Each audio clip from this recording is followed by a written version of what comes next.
The act of hand hygiene has been shown to reduce the transmission of microbes, which reduces the number of hospital-acquired infections.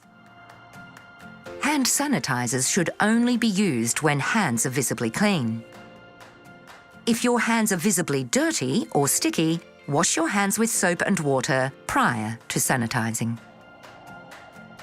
To sanitize your hands using Bactol alcohol gel, follow these steps.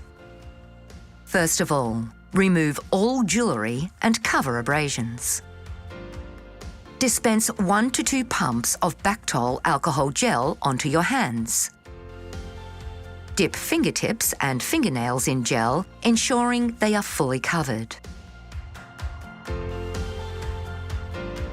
Next, thoroughly rub product over all hand surfaces, paying attention to thumbs and the webbing between fingers.